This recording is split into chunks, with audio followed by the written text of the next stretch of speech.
میرا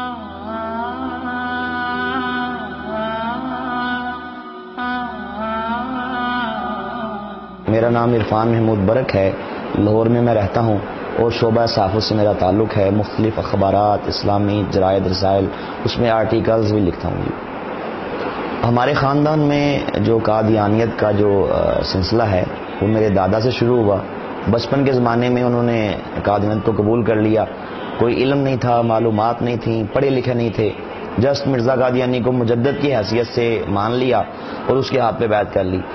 اب قادیانی میرے دادے کو نعوذ باللہ صحابی رسول کہتے تھے، کیونکہ ان کا مذہبی عقیدہ ہے کہ جس کسی نے مرزا قادیانی کو مرزیت کی حالت میں دیکھ لیا، اس پہ ایمان لے آیا، تو وہ کہتے ہیں کہ نعوذ باللہ وہ صحابی رسول کے درجے پہ فائز ہو جاتا ہے۔ تو میں نے بھی اسی ماحول میں آنکھ کھولی۔ میرے دادے کو لوگ دور دور سے دیکھنے کے لیے آتے تھے۔ ہمارا خالصتاً ایک مذہبی گھرانہ احمدیت کے حوالے سے مشہور تھا، ہمیں ایک مخلص احمدی کے طور پہ جانا جاتا تھا۔ تو اسی گھرانے میں نے بھی آنکھ کھولی۔ جب شعور کی آنکھ کھولی تو گردونوا میں نے سارا یہی قادیانیت کا ماحول دیکھا۔ اس میں یہ تھا کہ کافی وجوہات تھیں جو میرے قبول اسلام کے لیے کارگر ثابت ہوئیں۔ اس میں سمجھتا ہوں کہ ہمارے اہل محلہ کا رویہ وہ بڑا اہمیت کا حامل ہے، کیونکہ بچپن کے زمانے میں اکثر ہمارے محلے والوں سے یہ بات سنتا کہ وہ ہمارے بارے میں کہتے کہ آپ لوگ جو قادیانی ہیں، احمدی خود کو کہتے ہیں، آپ مسلمان نہیں ہیں۔ تو میں سوچتا کہ جب ہم کلمہ وہی پڑھتے ہیں، نمازیں وہی پڑھتے ہیں، روزے رکھتے ہیں، سارے دین اسلام کو مانتے ہیں، قرآن کو مانتے ہیں، احادیث کو مانتے ہیں، تو پھر کیا وجہ ہے کہ یہ لوگ ہمیں مسلمان ماننے کے لیے تیار کیوں نہیں ہیں؟ ہمارے اہل محلہ ہمارا بائیکاٹ کرتے، اگر ہمارے محلے میں کوئی تقریب ہوتی خوشی کی، اس میں ہمیں مدعو نہ کیا جاتا، کسی بھی قسم کے معاملات میں ہماری مداخلت جو ہے وہ اس کو برداشت نہ کیا جاتا۔ تو ایک تو یہ میرے ذہن میں ایک بات کلک کی کہ کیا وجہ ہے کہ یہ لوگ باوجود اس کے کہ اس میں بڑے بڑے نیک لوگ ہیں، جسٹ اگر بات ہوتی ہمارے محلے کے لوگوں کی، سوچا جا سکتا تھا کہ اس میں ان کی کوئی ذاتی رنجش ہے، کوئی بات ہوتی ہمارے جناب علاقے کی، سٹی کی، پاکستان کی۔ لیکن جب میں نے اس پہ تحقیقات کی تو پتہ یہ چلا کہ صرف ہمارے پاکستان کے علمائی مرزائیوں کو کافر نہیں کہتے، بلکہ پوری دنیا کے تمام علماء بشمول امام کعبہ مسجد نبوی شریف کے جو امام ہیں، غرض کہ پوری دنیا کے تمام مسلمان قادیانیوں کو مسلمان نہیں سمجھتے اور انہیں کافر سمجھتے ہیں۔ تو میں یہ سوچتا کہ آخر کیا وجہ ہے کہ کیا یہ لوگ قرآن نہیں پڑھتے؟ کیا یہ علماء احادیث نہیں پڑھتے؟ کیا ان کو یہ نہیں پتا کہ جو دل سے کلمہ پڑھے تو آپ اس کو مسلمان سمجھیں؟ لیکن یہ ہمارے اہل محلہ کا رویہ اور میری یہ سوچ علماء کے بارے میں، پوری دنیا کے علماء کے بارے میں، مجھے ایک شاہراہ پہ گامزن کر گئی۔ وہ یہ تھی کہ میں نے سوچا کہ میں کیوں نہ ایک بار مرنے سے پہلے تحقیقات کروں، پڑھوں مرزائیت کی حقیقت کیا ہے۔ میں جسٹ خود کو اس لیے قادیانی کہتا ہوں، احمدی کہتا ہوں کہ میرے گھر والے اگر وہ ہندو ہوتے تو میں بھی بتوں کو رام رام کرتا، اگر وہ عیسائی ہوتے میرے گلے میں بھی سلیب ہوتی، وہ سکھ ہوتے میرا مذہب بھی سکھزم سے ہوتا۔ تو مجھے ایک بار پڑھنا چاہیے، تحقیقات کرنی چاہیے، دیکھنا چاہیے اصل حقائق کیا ہیں۔ تو الحمدللہ یہی سوچ جو تھی مجھے اس طرف لے گئی، تحقیقات کی شاہراہ پہ میں گامزن ہو گیا۔ میں نے اس سلسلے میں چناب نگر سابقہ ربوہ سے قادیانیوں کی ساری بکس منگوائیں، ان میں مرزا قادیانی کی اپنی بکس تھیں۔ یہاں میں یہ بھی عرض کرنا چاہتا ہوں، میں قادیانیوں کو ایک میسج بھی دینا چاہتا ہوں اسی اپنے قبول اسلام کے اس واقعے کے اندر ہی، کہ انبیاء علیہ السلام کتابیں نہیں لکھتے۔ 1,24,000 کم و بیش انبیاء علیہ السلام جتنے بھی دنیا میں تشریف لائے، کسی نبی نے کتاب نہیں لکھی، بلکہ انبیاء پہ تو کتابیں آسمان سے نازل کی جاتی ہیں اللہ پاک کی طرف سے، خود سے انبیاء رائٹر نہیں ہوتے۔ تو اگر کوئی قادیانی میری بات یہ سن رہا ہے تو میں اسے دعوت اسلام دینا چاہتا ہوں کہ مرزا قادیانی نے اپنی زندگی کے اندر 84 کتابیں لکھی ہیں، جن کو مرزائیوں نے روحانی خزائن کے نام سے پرنٹ کی ہے۔ تو خیر میں نے ان کتابوں کو پڑھا، دیگر جو قادیانیت کی جو بنیادی کتابیں ہیں ان کو پڑھا، تو ان کو پڑھنے کے بعد اس نتیجے پہ پہنچا کہ اس کائنات کے اندر یہ سب سے بڑا کفر ہے، سب سے بڑا دجل ہے، سب سے بڑا فریب ہے، جو کہ اسلام کے روپ میں مسلمانوں کو گمراہ کرنے کے لیے انگریز نے باقاعدہ پلاننگ کے ساتھ یہ سارا اس کا فتنہ شروع کیا۔ تو الحمدللہ اللہ پاک کے فضل و کرم سے میں حقیقت تک پہنچ گیا۔ اللہ پاک کا مجھ پہ خاص ایک فضل و کرم ہوا، اور میں سمجھتا ہوں کہ میرے قبول اسلام کے حوالے سے در حقیقت جو بیس تھی، بنیاد تھی، وہ میرے بچپن کے زمانے میں دیکھا وہ مبارک خواب تھی کہ جس خواب کے وسیلے سے رب کائنات نے میری آنکھیں کھولی۔ تو میں سمجھتا ہوں کہ وہ بھی آپ کے سامنے میں عرض کروں کہ وہ خواب میں نے کیا دیکھا۔ اس کے بعد میری کیا فیلنگز تھیں. میں نے بچپن کے زمانے میں دیکھا کہ نبی پاک صلی اللہ علیہ وسلم ہمارے محلے میں تشریف لاتے ہیں تو پیارے آقا کے مبارک ہاتھوں میں ایک پھلوں کا تھال پکڑا ہوتا ہے, اس میں بہت سے پھل ہوتے ہیں. تو نبی پاک صلی اللہ علیہ وسلم آپ پھل تقسیم فرما رہے ہیں, لیکن جب آپ تقسیم فرماتے فرماتے ہماری گلی میں تشریف لاتے ہیں تو پیارے آقا صلی اللہ علیہ وسلم ایک مرزائیوں کے مکان سے پچھلے مکان کے پاس رک جاتے ہیں, آگے تشریف نہیں لاتے, قادیانیوں کے گھر میں نہیں جاتے, ان کو پھل نہیں دیتے. میں سارا منظر دیکھتا ہوں, پریشان ہو جاتا ہوں کہ سرکار آگے تشریف کیوں نہیں لا رہے. لیکن جیسے ہی میرے کریم آقا صلی اللہ علیہ وسلم مجھ ناچیز کی طرف دیکھتے ہیں, الحمدللہ نگاہ کرم فرماتے ہیں تو آپ تبسم فرما دیتے ہیں. اس کے بعد الحمدللہ میری آنکھ کھل جاتی ہے. آنکھ کھلنے کے بعد میں نے سارا یہ خواب میرے ذہن میں گھومتا ہے. کچھ عرصے بعد جب میں تحقیقات کرتا ہوں, ساتھ اس خواب کے بارے میں سوچتا ہوں, تو رب کائنات یہ فضل فرما دیتا ہے کہ خواب کے ذریعے سے مجھے یہ ہدایت مل گئی. میں سمجھتا ہوں حقیقت ہی ہے, بنیاد ہی ہے کہ نبی صلی اللہ علیہ وسلم آپ نے مرزائیوں کا بائیکاٹ کر کے بتلا دیا کہ یہ گمراہی ہے, یہ دجل و فریب ہے, اور آپ صلی اللہ علیہ وسلم کا مجھ ناچیز کی طرف دیکھنا, نگاہ کرم فرمانا, میں سمجھتا ہوں کہ در حقیقت یہی میرے قبول اسلام کا باعث بن گیا الحمدللہ. تو بچپن کے زمانے میں ایک دو میں نے اور بھی خواب دیکھے. ایک بار میں نے مرزا قادیانی کو جہنم کی آگ میں جلتا ہوا دیکھا. اس کے بعد میں نے الحمدللہ اپنے قبول اسلام کا اعلان کر دیا. ساتھ جب میں نے وہ بکس پڑھی مرزا قادیانی کی, ان بکس کے اندر جو مجھے ان کے کفر یا باطل عقائد ملے, اس کے ذریعے سے میری اللہ پاک نے آنکھیں کھول لیں. اور وہ عقائد کیا تھے کہ جن کتابوں کے اندر مرزا قادیانی نے نعوذ باللہ رب کائنات کو گالیاں دی تھیں, استغفر اللہ, اللہ پاک کے انبیاء کی شان میں نازیبا کلمات کہے تھے, حضور نبی پاک صلی اللہ علیہ وسلم کی شان میں گستاخیاں کی تھیں, صحابہ کرام کے بارے میں نماز اللہ, استغفر اللہ, انتہائی غلیظ زبان استعمال کی تھی, امہات المومنین کو گالیاں دی تھیں, اہل بیت اطہار کے بارے میں نعوذ باللہ برا کہا تھا, مکہ مدینہ کو گالیاں دی تھیں, قرآن پاک کے اندر تحریفات کے طوفان کھڑے کیے تھے. تو یہ ان ساری چیزوں کو جب میں نے پڑھا تو الحمدللہ جیسے جیسے میں ان کو پڑھتا گیا ویسے ویسے مرزا قادیانی سے میری محبت, چاہت, ادب کے وہ سارے بخیے ادھرتے گئے. اور آخر ایک دن وہ مبارک دن آیا کہ الحمدللہ یہ سارے تعلق, یہ سارے ادب کچے دھاگے کی طرح ٹوٹ گئے اور میں نے مرزا قادیانی کذاب پہ لانتے بھیجی اور الحمدللہ سچے دین اسلام کو میں نے قبول کر لیا. جب میں نے اسلام قبول کیا تو اس کے بعد مجھے ایک فکر تھی, جستجو تھی, اور وہ یہ تھی کہ جو ہمارے گھر والے ہیں,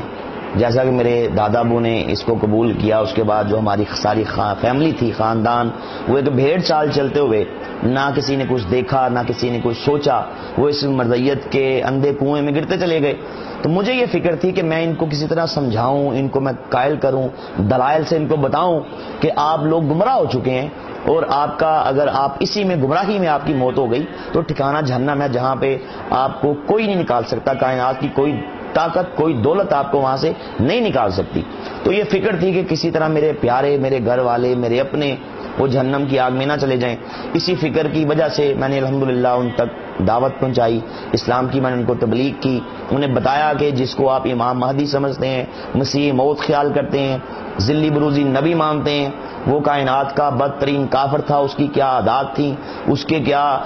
عقائد تھے, وہ کیا کچھ کہتا رہا, وہ امام مہدی نہیں تھا, وہ مسیح موعود نہیں تھا, وہ ذلی بروزی نبی نہیں تھا, بلکہ وہ سب سے بڑا جھوٹا تھا, کذاب تھا.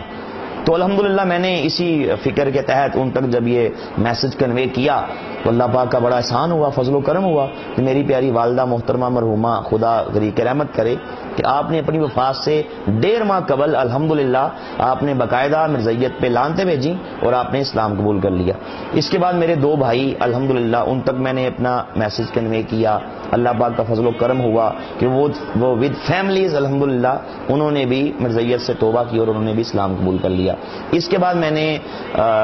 ایک تہیہ کر لیا, جب سے میں نے اسلام قبول کیا اس دن سے لے کے کہ میں نے مرتے دم تک ختم نبوت کا کام کرنا ہے, اور اس اہم مقصد کے لیے میں نے, اگر جان جاتی ہے تو کوئی پرواہ نہیں ہے, مال جاتا ہے تو کوئی پرواہ نہیں ہے, ٹائم جاتا ہے تو کوئی پرواہ نہیں ہے. الحمدللہ اللہ پاک نے مجھے اس کا یہ ثمر دیا کہ اللہ پاک کے خاص فضل و کرم سے اب تک 150 سے زیادہ قادیانی الحمدللہ میری دعوت کے بعد انہوں نے مرزیت پہ لانتے بھیجی اور سچے دین اسلام کو انہوں نے قبول کر لیا. میری والدہ نے الحمدللہ اپنے قبول اسلام کے بعد مجھے یہ وصیت کی تھی کہ اگر میں مر جاؤں تو کوئی قادیانی میرا جنازہ نہ پڑھے. میں مسلمان ہوں, مجھے الحمدللہ مسلمانوں کے قبرستان میں دفن کیا جائے, اور جو جنازہ ہے مسلمان عالم دین پڑھے اور مسلمان پڑھیں. تو ان کی وصیت کے مطابق جب ان کی ڈیتھ ہوئی تو میں نے گھر میں بات کی، ساری برادری ہماری اکٹھی ہو گئی، ایک طرف سارے رشتہ دار تھے قادیانی، تو لیکن میں نے اپنے والد صاحب سے کہہ دیا کہ آپ لوگ مسلمان نہیں ہیں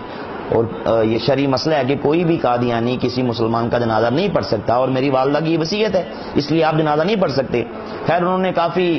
زور لگانے کی کوشش کی، قادیانی بلوا لیے، قادیانی گنڈے آ گئے، اللہ کا فضل ہوا میں نے مسلمان دوستوں کو بلایا، علماء کرام تشریف لائے، تو الحمدللہ ہم نے باقاعدہ میری والدہ کا جنازہ ان سے چھینا، ایک مسلمان عالم دین نے ان کا جنازہ پڑھایا اور مسلمانوں کے قبرستان کے اندر ان کی وصیت کے مطابق الحمدللہ ان کو دفن کیا گیا۔ اسلام قبول کرنے کے بعد میرے گھر والوں کو میرا یہ قبول اسلام کا اعلان بڑا گراں گزرا۔ اب اس مقصد کے حل کے لیے انہوں نے شہر کے بڑے بڑے قادیانیوں کے مربی قادیانیوں کے مبلغ کو کہا جاتا ہے،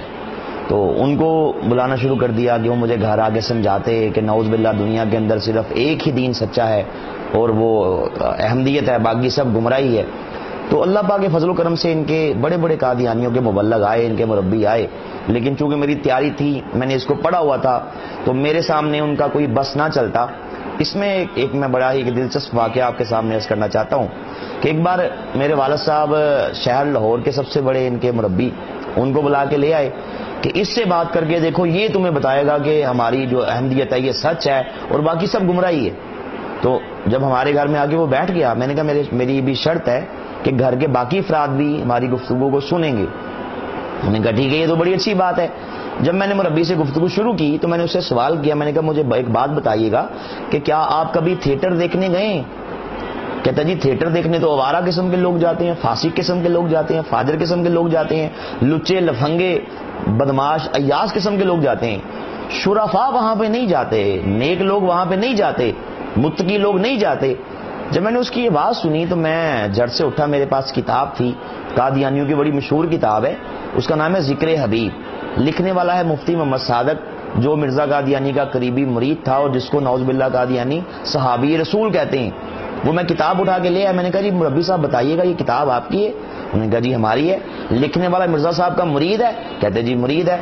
آپ کے چندوں سے پرنٹ ہوئی ہے؟ جی ہم نے پرنٹ کی ہے۔ میں نے کہا اس کے اندر صفحہ 18 میں نے کھول کے پڑھنا شروع کیا، اس میں لکھا ہوا تھا، مفتی محمد صادق کہتا ہے کہ ایک بار میں تھیٹر چلا گیا جو مکان کے قریب ہی تھا، اور تماشا ختم ہونے پر 2 بجے رات کو واپس آیا۔ صبح منشی ظفر احمد صاحب یہ بھی قادیانی، انہوں نے مجھے دیکھ لیا جب موجودگی میں، کہا کہ اچھا مرزا صاحب کے مرید بھی ہو، تھیٹر بھی جاتے ہو، تمہاری مرزا صاحب کے پاس جا کے شکایت کروں گا۔ آگے لکھا کہ جب وہ مرزا صاحب کے پاس پہنچا، جا کے شکایت کی کہ مفتی صاحب رات کو تھیٹر چلے گئے تھے۔ اب منشی ظفر احمد کا تو یہ نقطۂ نگاہ تھا کہ یہ غلط اس نے کیا، لیکن آگے وہ کہتا ہے کہ مرزا صاحب نے جب سنا تو آپ نے فرمایا کہ ایک بار تو ہم بھی گئے تھے۔ میں نے مربی سے سوال کیا کہ مربی صاحب آپ نے کہا کہ تھیٹر دیکھنے آوارہ لوگ جاتے ہیں، تو آپ کا مرزا قادیانی پھر آپ نے خود ہی کہہ دیا آوارہ ہے، تھیٹر دیکھنے متقی لوگ نہیں جاتے، پھر آپ نے خود ہی کہہ دیا کہ آپ کی مرزا صاحب متقی نہیں ہے۔ اب کجا کہ میری وہ اس بات کا جواب دیتا، اس نے ایک چھوٹی سی بات کی کہ جی آپ آگے پڑھیں، آگے لکھا ہوا ہے کہ تاکہ معلوم ہو کہ وہاں پہ کیا ہوتا ہے۔ ان کا آپ نے درمیان کی بارہ لے لی، آگے پیچھے سے نہیں پڑھا۔ میں نے کہا مربی صاحب مجھے ایک بات بتائیے گا معذرت کے ساتھ، میں آپ کے سر پہ 100 جوتے مارتا ہوں تو آپ کہیں گے یہ کیا؟ میں کہوں گا مربی صاحب تاکہ معلوم ہو کیا ہوتا ہے، دنیا کے سارے چور چوری کریں، جج کے سامنے پیش ہوں، کہیں چوری کی، کہیں جی کی، تاکہ معلوم ہو کیا ہوتا ہے۔ کوئی شخص کسی کو ناحق قتل کر دے، پوچھے جج کیوں کیا، کہے تاکہ معلوم ہو کیا ہوتا ہے۔ دنیا کا سارا نظام بھی خراب ہو جائے گا نا اس طرح۔ تو میں نے کہا یہ تو کوئی آپ کی دلیل نہیں، جب اللہ اس کے رسول نے روک دیا ایسی جگہوں کے پاس بھی نہیں جانا، تم جس کو نبی مانتے ہو وہ پھر کیوں گیا؟ تو اللہ کے فضل سے وہ وہاں سے بھاگا۔ الحمدللہ اس کا ہمارے گھر میں بڑا اثر ہوا، ہلچل پیدا ہو گئی، ہمارے گھر کے باقی افراد سوچنے پہ مجبور ہو گئے۔ لیکن یہ تھا کہ ساتھ ساتھ میرے باپ نے مجھے ایک طرف سے تو یہ ذہنی ٹارچر یہ کیا، ساتھ ساتھ قتل کی دھمکیاں، جائیداد سے آگ کرنے کی دھمکیاں، گھر سے نکالے جانے کی دھمکیاں، سائیکل چھین لی، کالج کی فیس روک لی، غرض کے جتنے بھی وہ اپنی طرف سے ری ایکشن کر سکتا تھا انہوں نے کیا، کہ ان کی کوشش تھی کہ کسی طرح یہ دوبارہ قادیانی ہو جائے۔ میرے قبول اسلام کے بعد اللہ پاک نے مجھ سے کام لیا کہ الحمدللہ میں نے قادیانی مذہب کے بارے میں، مرزا قادیانی کی عادات کے بارے میں، مرزا قادیانی کی گھٹیا حرکات کے بارے میں، اس کے باطل نظریات و عقائد کے بارے میں ایک کتاب لکھی، ایک بڑے ہی اچھوتے ٹاپک پہ منفرد انداز میں. کتاب کا نام ہے قادیانیت، اسلام اور سائنس کے پٹہرے میں. الحمدللہ اس کتاب کے اندر میں نے ایک نیا رخ، اس پہلو نئے رخ سے اس پہ میں نے کام کیا، نئے انداز سے میں نے کام کیا کہ میں نے اللہ پاک کے کلام سے، قرآن پاک سے، احادیث رسول سے، ماڈرن سائنس سے، عقل انسانی سے، لاجک سے، بڑے بڑے نفسیات کے ماہرین ان کی تحقیقات سے اور قادیانی کتب کے ریفرنسز سے یہ بات ثابت کی کہ قادیانی جس کو اللہ کا نبی مانتے ہیں، رسول مانتے ہیں، میں نے بکس کے اندر باقاعدہ یہ بات ثابت کی ان بکس کے ذریعے سے، اپنی بک کے اندر الحمدللہ، کہ مرزا قادیانی کو ایک شریف انسان کہنا بھی شرافت کی توہین ہے. الحمدللہ اس کتاب کا انگلش میں اس کی ٹرانسلیشن ہوئی، پہلے انڈیا کے اندر ہوئی، بعد میں ملک پاکستان میں ہمارے حکومت پنجاب کے سیکرٹری ہیں جناب محترم احمد علی ظفر صاحب، انہوں نے اس کتاب کی انگلش میں ٹرانسلیشن پاکستان میں کی، سندھی زبان میں ہوئی. اور الحمدللہ میں نے یہ بک ان کے مرزائیوں کے 5ویں خلیفہ مرزا مسرور کو بھیجی اور میں نے اسے کہا کہ مجھے اس کا جواب دو، اور باوجود بارہا یاد دہانی کے آج تک دنیا کا کوئی بھی بڑے سے بڑا قادیانی اس کتاب کا جواب نہیں دے پایا. الحمدللہ اللہ پاک کا یہ خاص فضل و کرم ہوا کہ یہ کتاب پڑھ کے اب تک سینکڑوں قادیانی راہ راست پہ آ چکے ہیں، انہوں نے اسلام قبول کر لیا الحمدللہ. اسلام قبول کرنے کے بعد میری زندگی کا یہ مشن ہے، یہ مقصد ہے کہ میں مرتے دم تک انشاءاللہ میں نے 2 کام کرنے ہیں. ایک تو یہ کہ جو ہمارے مسلمان بھائی ہیں جن کو نہیں پتا مرزائیت کے فتنے کا، جن کو نہیں پتا ختم نبوت کے عقیدے کی اہمیت کا، ان تک یہ میسج کنوے کیا جائے اور انہیں بتایا جائے کہ اصل حقائق کیا ہیں. آپ مرزائیوں سے تعلقات نہ رکھیں کہ آپ کا ایمان وہ برباد کر دیں گے، ان کی گمراہی کیا ہے، ان کے باطل عقائد نظریات کیا ہیں. الحمدللہ اس کا بہت فائدہ ہوا اور ہزاروں مسلمانوں نے میری گفتگو سننے کے بعد الحمدللہ مرزائیوں سے انہوں نے لا تعلقی کا اظہار کیا. دوسرا میری زندگی کا جو اس کے بعد جو سب سے بڑا مقصد ہے، مشن ہے، وہ یہ ہے کہ قادیانیوں تک بھی اسلام کی دعوت کو پہنچایا جائے. میں اپنے مسلمان بھائیوں کو ایک میسج دینا چاہتا ہوں اور وہ یہ ہے کہ مرتے دم تک نبی علیہ السلام کی ختم نبوت پہ ایمان رکھیں، اس کا دفاع کریں، عزت رسول کا پہرا دیں. بے شک کائنات میں اس سے بڑھ کے اعلیٰ بہتر کام اور کوئی نہیں ہے. عزت رسول کا پہرا اللہ کے ہاں اس کا بہت مقام ہے. وہ شخص جو ختم نبوت کے تحفظ کا کام کرتا ہے اللہ کے ہاں اس کی بڑی فضیلت ہے، اس کا بڑا مقام ہے، اس کا بڑا درجہ ہے. تو میں اسی پہ عرض کرنا چاہتا ہوں کہ انشاءاللہ اللہ تعالی ہمیں روشنی کی طرف رکھے، ہمیں اندھیروں سے بچائے، ہمیں گمراہی کی طرف سے بچائے، ہمیں فتنوں سے بچائے، اور اللہ پاک ہمارا خاتمہ اسلام پہ کرے، اسلام پہ ہی زندگی گزار کے انشاءاللہ اسلام پہ ہمارا اللہ پاک خاتمہ کرے.